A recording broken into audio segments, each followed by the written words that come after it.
تو عرض کیا کہ میرے بھائیوں جناب رسول اللہ صلی اللہ علیہ وسلم کی سیرت دیکھو، حضور کے زمانے کا ماحول دیکھو، حضور کے زمانے کا ماحول دیکھو. اعمقهم علما، سب سے زیادہ گہرے علم والے تھے صحابہ. کون سے تھے؟ سب سے زیادہ گہرے علم والے تھے. بتاؤ تو صحیح یہ گہرا علم کون سے اسکول اور یونیورسٹی اور کون سے کالج سے آیا تھا؟ بتاؤ بھائی. ارے بولو نا کہاں سے آیا تھا؟ جی یاد رکھنا، مردوں کا سارا علم اللہ کے گھر سے اور اللہ کے راستے میں پھرنے سے آیا تھا. کہاں سے آیا تھا؟ کہاں سے آیا تھا؟ ہاں فلولا نفر من كل فرقة منهم طائفة ليتفقهوا في الدين. مقصود علم کیا ہے؟ مقصود علم کیا ہے؟ وَلْيُنذِرُوا قَوْمَهُمْ إِذَا رَجَعُوا إِلَيْهِمْ لَعَلَّهُمْ يَحْذَرُونَ. یہ علم دعوت کے ساتھ ایسا جڑا ہوا ہے، ایسا جڑا ہوا ہے کہ اگر علم کو دعوت سے نہ جوڑا تو میرے بھائیو اس علم کا کوئی وزن اللہ کے یہاں باقی نہیں. علم کا سارا وزن دعوت سے ہے. علم کا سارا وزن کہاں سے ہے؟ ارے بولو بھائی کہاں سے ہے؟ بولو نا بھائی، علم والوں بولو نا ذرا زور سے. علم کا سارا وزن کہاں سے ہے؟ دعوت سے ہے. اگر یہ اپنے علم کا داعی نہیں ہے، اگر یہ اپنے علم کا داعی نہیں ہے تو شیطان کو اس کے علم سے کوئی ڈر اور خوف بھی نہیں. شیطان کو اس کے علم سے کوئی ڈر اور خوف بھی نہیں ہے. آرا کی خود گمشت کیا رہا ہے بری بولت. ہاں آرا کی خود گمشت شین نکل گئی. آرا کی خود جو خود راہ سے بھٹکا ہوا ہے. آنا آنا آنا کی خود گمشت کیا رہا ہے بری. جو خود گم ہے وہ کس کو رہبری کر سکتے ہیں؟ کس کی ڈوبتی بچا سکتے ہیں؟ کس کی ڈوبتی بچا سکتے ہیں؟ خوب سمجھ لینے کی بات ہے میرے بھائیوں. اللہ ہمیں تمہیں سمجھنے کی توفیق عطا فرمائے. علم، گہرا علم لینا، گہرا علم لینا، مضبوط علم لینا، اعتماد اور وثوق والا علم لینا، اور پھر اس علم کو لے کر کے میرے بھائیوں پھرنا، اس علم کو لے کر کے امت میں پھرنا. میرے بھائیوں اس علم کو جتنے بڑے ہم داعی بنیں گے اتنا ہی اس علم سے استفادہ ہوگا. علم سے استفادہ کب ہوگا؟ جتنا ہم اپنے علم کے داعی ہوں گے، جتنا ہم اپنے علم کے. صحابہ اللہ کے گھروں سے لیتے تھے، اللہ کے راستے میں لے کر پھرتے تھے، اور سارے کے سارے گھر محمد رسول اللہ صلی اللہ علیہ وسلم کے زمانے میں وہ علم کے گھر تھے. کیا کے گھر تھے؟ ساری عورتوں اور بچوں کو کہاں سے علم ملا کرتا تھا؟ ارے کہاں سے علم ملا کرتا تھا بتاؤ نا بھائی. ساری عورتوں کو اور سارے بچوں کو کہاں سے علم ملا کرتا تھا؟ ان کے گھروں سے ملا کرتا تھا. کہاں سے ملا کرتا تھا؟ صحابہ اللہ کے گھر سے اور اللہ کے راستوں سے لے کر کے جب آتے تھے تو اپنے گھروں میں وہ علم، اس علم کو زندہ کرتے تھے. اور صحابہ تو حضور سے براہ راست مسجد میں جا کے لے لیتے تھے، لیکن عورتوں کو حضور سے لینا آسان نہیں تھا مسجد میں جا کر کے. اس لیے جناب رسول اللہ صلی اللہ علیہ وسلم نے 9 مدرسے ایک ساتھ کھولے تھے، عورتوں کے مدرسے. ارے سنا بھائی، حضور نے کبھی عورتوں کے مدرسے کھولے؟ سب آنکھیں پھاڑ پھاڑ کے مجھے دیکھ رہے جیسے کھا جائیں گے، یہ کہاں سے کہہ رہا ہے، کیسے کہہ رہا ہے. نہیں مضبوط کہہ رہا ہوں، مضبوطی سے کہہ رہا ہوں اور دلیل کے ساتھ کہہ رہا ہوں. میرے نبی حضرت محمد مصطفیٰ صلی اللہ علیہ وسلم کی بیویاں لوگ 9 بتاتے ہیں اور پھر جیسے اپنی بیویوں پر، سڑی بیوی پر زندگی گزار لیتے ہیں. اور اس کے علاوہ جو کیا کہتے ہیں، نہ اللہ کا رسول، نہ اللہ کا دین. بیوی پالنا فرض ہے، بڑے آئے فرض والے. یہ نہیں پتا ہے خالی بیوی پالنا فرض ہے، بچے پالنا فرض ہے، نہیں پتا تمام. سنو کان کھول کر کے، ایک بیوی کی زندگیاں تباہ کر دینے والوں، محمد رسول اللہ صلی اللہ علیہ وسلم نے 9 بیویاں اس لیے نہیں کی تھیں کہ 54 سال کی عمر میں حضور کو 9 بیویوں کی ضرورت پیش آ گئی. ارے سمجھ میں آ رہی بات؟ کچھ بہت غور سے سننا میرے بھائیو، جو بات میں عرض کر رہا ہوں سمجھنے کی بات ہے. محمد رسول اللہ صلی اللہ علیہ وسلم کے زمانے میں 25 سال کے بڈھوں کی شادیاں نہیں ہوا کرتی تھی، وقت پر شادیاں ہوا کرتی تھی. کب شادی ہوتی تھی؟ ارے بولو نا، شادی کا وقت کیا ہے؟ شادی کا وقت کیا ہے بتاؤ بھائی. 25 سال کا بڈھا. ایک صاحب کہنے لگے کہ میں تو سنت کے مطابق شادی کروں گا. ارے سنت کے مطابق شادی کیا ہے؟ سنت کے مطابق شادی کیا ہے؟ کہنے میں تو سنت کے مطابق شادی کروں گا. میں نے کہا پوری سنت بتاؤ ذرا. نہیں سمجھ میں آیا؟ بتاؤ نا بھائی پوری سنت کیا ہے. اگر 25 سال کے محمد صلی اللہ علیہ وسلم ہے تو پھر 40 سال کی خدیجہ بھی تو لاؤ. اور پھر وہ خدیجہ جو 40 سال کی عمر نہیں ہوئی ہے, 2 شوہروں کے پاس گزر کر کے آئی ہے اور دونوں سے بچے تھے, اولادیں تھیں. پوری سنت بتاؤ.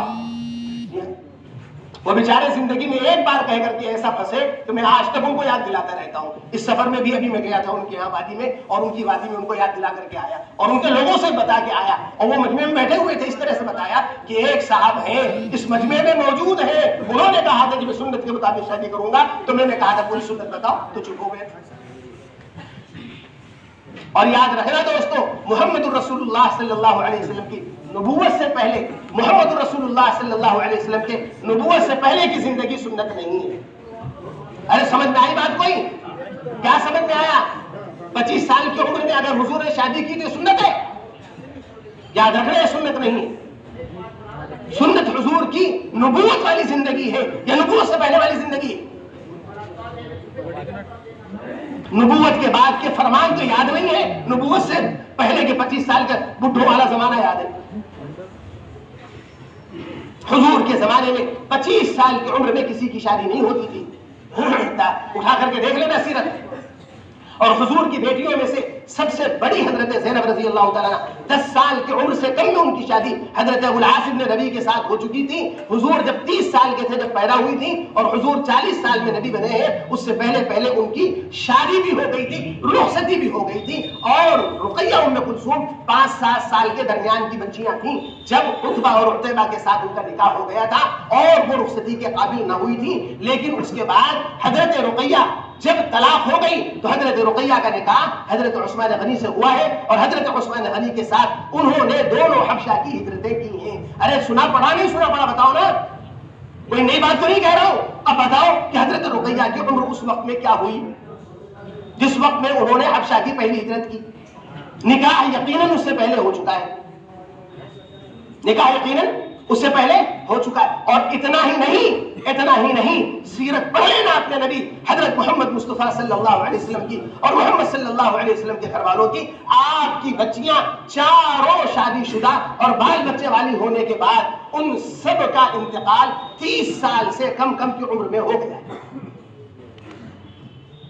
حضرت فاطمہ شاید 30 سے اوپر گئی ہیں, ورنہ حضرت زینب بھی 27-28 سال کی عمر میں انتقال ہوا ہے. حضرت رقیہ بھی 21-22 کی عمر میں انتقال ہوا ہے, اور حضرت ام کلثوم کا بھی تقریباً 21-22 کی عمر میں انتقال ہوا ہے. سمجھ میں آ رہی بات میرے بھائیوں؟ نبی کے درد سے سینے خالی پڑے ہوئے ہیں, نبی کے غم سے سینے خالی پڑے ہوئے ہیں, اور ہم نبی کی سیرت کی بات اور نبی کی سنت اور شریعت کی بات کرتے ہیں. آپ سوچو تو صحیح, محمد صلی اللہ علیہ وسلم کی نرینہ اولادیں ساری کی ساری بچپن میں انتقال کر گئیں, یہ تو سب کو پتا ہے. لیکن آپ کی بچیاں وہ کس عمر میں انتقال کر رہی ہیں, ذرا کبھی اس کو بھی تو غور سے دیکھا ہوتا.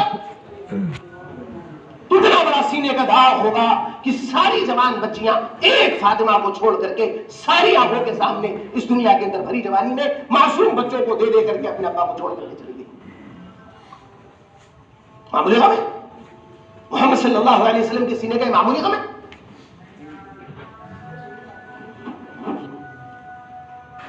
کس باپ کی بچیاں شادی کے بعد چھوٹے بچے چھوڑ کر کے اس عمر میں جا رہی ہوں؟ باپ کی شادی اسی عمر میں تقریباً ہوئی تھی.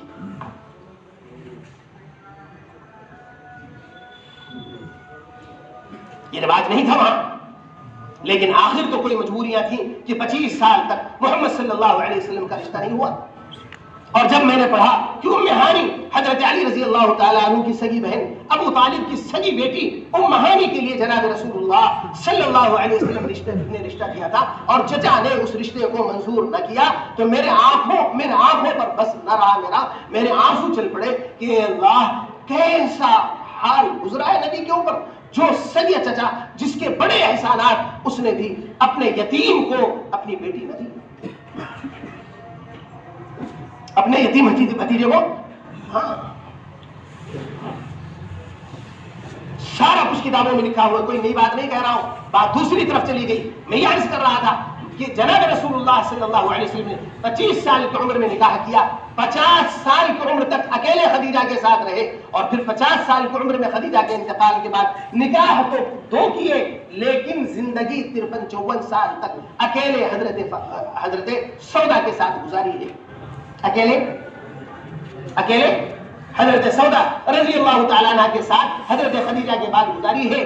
پھر اما عائشہ صدیقہ رضی اللہ تعالیٰ عنہ دوسری وہ بیوی یا تیسری بیوی ہے کہ زندگی میں جمع ہونے کے اعتبار سے دوسری ہے، اور حضرت خدیجہ کو ملا کر کے تیسری، پھر چوتھی حضرت حفصہ ہے۔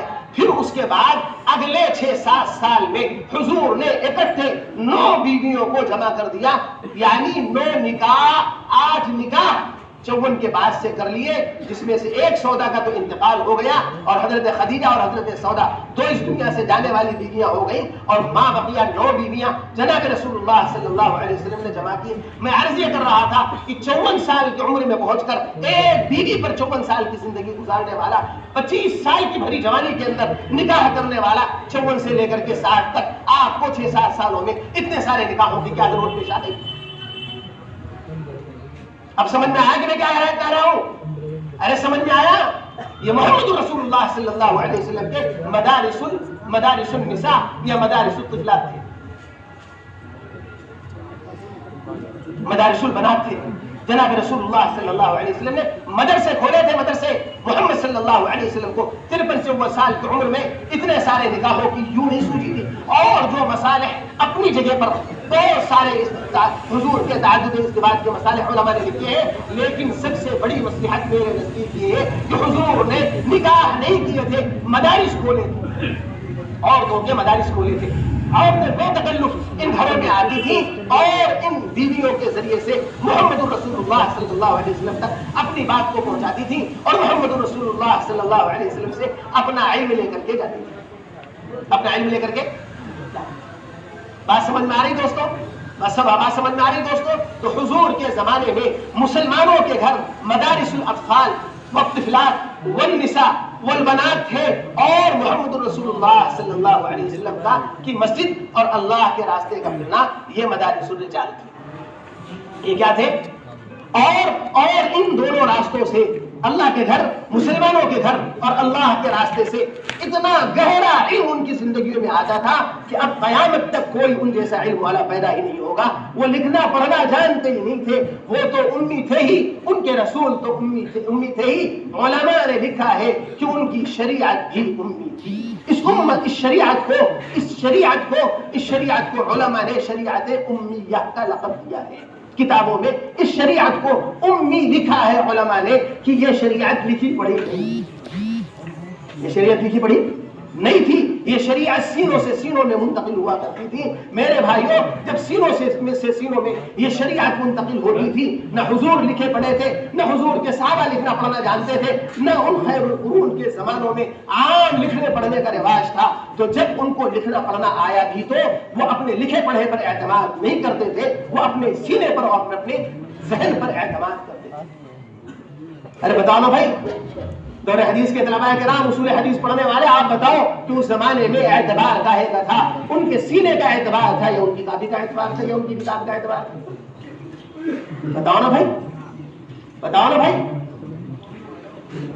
وہ طریق محمد رسول اللہ صلی اللہ علیہ وسلم کا طریق حصول علم، نہج نبوی حصول علم کا، اس کی برکت یہ تھی کہ جتنا علم آتا تھا اس سے زیادہ احساس جہل پیدا ہوتا تھا اور اللہ سے تعلق بڑھتا جاتا تھا۔ اور اب جو ہمارا طریق ہے لکھ پڑھ کر کے علم کو لینے دینے والا، میرے بھائیوں، اس طریق کا نقصان یہ ہوا کہ جتنا علم نہیں آیا اس سے زیادہ زام پیدا ہوا، اور زام سے کبر پیدا ہوتا ہے، اور کبر جنت میں نہیں ہے۔ اللہ ہمیں تمہیں اس علم کے زام اور اس علم کے احساس سے بچائے، اس علم کے زام اور اس علم کے احساس سے بچائے۔ میرے بھائیوں، اس علم کو میرے بھائیوں نیتیں کرو، مساجد سے پوری امت کو دینے کی کوشش کریں گے۔ کرو گے بھائی انشاءاللہ؟ کرو گے انشاءاللہ؟ کرو گے انشاءاللہ؟ سب سے پہلی بات، سب سے پہلی درخواست جو ہم نے آپ سے کی ہے، وہ درخواست یہ ہے کہ آپ سب یہ نیتیں کرو کہ سچے طالب علم مضبوطی کے ساتھ علم لیں گے، گہرا والا علم لیں گے، اپنی زندگیوں کے اندر اس علم کو اتاریں گے، اور پھر میرے بھائیوں علم کو علم نافع بنائیں گے، اور علم کو علم نافع بنانے کے ساتھ ساتھ اپنے علم کو دعوت میں لائیں گے، اپنے علم کو دعوت میں لائیں گے، اور اس علم کو لے کر کے ساری دنیا میں پھریں گے انشاءاللہ، پھریں گے انشاءاللہ، پھریں گے انشاءاللہ، پھریں گے انشاءاللہ۔ مکاتب اور مدارس میں لگوا دیا جائے تالے؟ ہاں، یہی مصیبت ہے کہ بات جب کوئی کہی جائے تو آدمی منفی پہلو نکالتا رہتا ہے، کام کی بات نہیں دیکھتا، کام کی بات نہیں سنتا، جو کہی جا رہی اس کو نہیں سمجھتا ہے، منفی پہلو نکالتا رہتا ہے۔ لہذا یہ تبلیغ والے کہتے ہیں مکتب اور مدرسے بند کر دیے جائیں۔ لگا سے بات نکل آئی میرے بھائیوں، اگر مکاتب اور مدارس تم نے بند کر دیے تو یہ حفاظ یہ امت کی ضرورت ہے، یہ علماء امت کی ضرورت ہے، یہ مفتیان امت کی ضرورت ہے، یہ حفاظ علماء مفتیان انہی کارخانوں سے تیار ہو کر کے آ رہے ہیں، اور آج جو کچھ ہے انہی کی برکت ہے، انہی کی برکت ہے۔ اب اس برکت کو عام در عام کرنا ہے، اس کے لیے امت کے ایک ایک فرد کو اللہ کے گھروں میں لانا ہے، اور اللہ کے گھروں میں تعلیم کے حلقے لگانے ہیں، دعوت کے حلقے لگانے ہیں، اور اپنی ضرورت کا علم لینا دینا، اس کا ماحول ایسا عمومی بنانا ہے کہ ہر مسجد میں آنے والا اپنی ضرورت کا علم لے کر کے جا رہا ہو۔ میرے بھائیوں، ایسا نہ ہو کہ تبلیغ میں تو 4 مہینے سال بہت لگائے، لیکن میرے بھائیوں اپنی ضرورت کا علم بھی نہ لیا، اپنے قرآن کی قرأت کو بھی صحیح نہ کیا، رکوع کو بھی صحیح نہ کیا، سجدوں کو بھی صحیح نہ کیا، وضو کو بھی صحیح نہ کیا، غسل کو بھی صحیح نہ کیا میرے بھائیوں۔ اور یاد رکھنا یہ مکاتب اور مدارس یقیناً ہماری ضرورت ہے، 1 1.5% 2% جو یہاں آ رہے ہیں، بلکہ اس سے بھی زیادہ دوگنا تیگنا اور بہت زیادہ گنا بڑھانے کی ضرورت ہے۔ یہ ضرورت اپنی جگہ پر قائم ہے، یہ ضرورت اپنی جگہ پر باقی ہے۔ اس ضرورت کو میرے بھائیوں انہی مکاتب اور مدارس سے پورا کرنا ہے، اور اس کو اور زیادہ بڑھانا اور بنانا ہے اور بچانا ہے۔ اللہ باطل کی نظروں سے اپنے کرم سے ہمارے ان سرمایوں کی حفاظت کرے، اللہ اپنے کرم سے ان سرمایوں کی حفاظت فرمائے۔ میرے بھائیوں، ہم نے اگر آج قربانیاں نہ دی، اپنے قربانیوں کو نہ بڑھایا، اپنے مجاہدوں کو نہ بڑھایا، تو باطل تمہیں تمہارے سارے سرمایوں کے ساتھ مٹانے پر تل چکا ہے۔ سمجھ میں آ رہی بات میرے بھائیوں؟ ہاں، سمجھو بات کو میں کیا کہہ رہا ہوں۔ سب کچھ صراحت اور وضاحت کے ساتھ کہنا ضروری نہیں ہے، کچھ سمجھنا بھی چاہیے، سب کچھ سمجھانا ضروری نہیں ہے، کچھ سمجھنا بھی چاہیے۔ میرے بھائیوں، ان سرمایوں کی حفاظت بھی ہے، ان کے لیے قربانی بھی ہے، ان کے لیے مجاہدہ بھی ہے، اور انہیں کئی گنا اور بڑھانا بھی ہے۔ لیکن اس کے بعد یہ 2-4% جو مدرسوں میں مکاتب میں آ گئے، ان کے علاوہ امت جو ادھر ادھر پڑی ہوئی ہے، انہیں خوشامد کر کے اللہ کے گھروں میں لانا ہے، اللہ کے گھروں میں لا کر کے انہیں ان حلقوں سے گزارنا ہے۔ کرو گے بھائی سب انشاءاللہ؟ کرو گے سب انشاءاللہ؟ تو سارا مجمع نیتیں کرے کہ اپنے علم کو لینا ہے اور لے کر کے امت پہ پھرنا ہے۔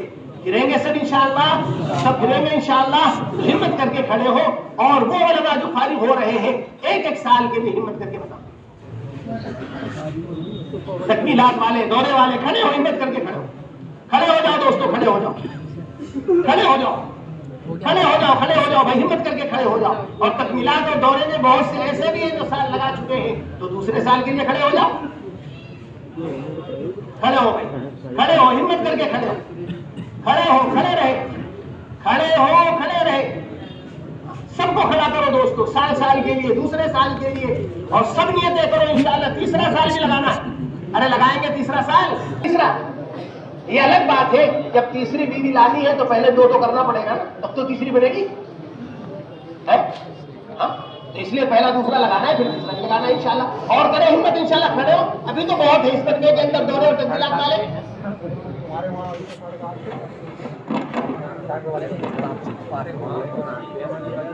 بھائی اٹھ کے نہ جائیں، ساتھی تشریف رکھیں سکون سے، مقامی ساتھی بھی، علماء طلبہ بھی، تشکیل پوری ہونے تک کوئی نہ اٹھیں۔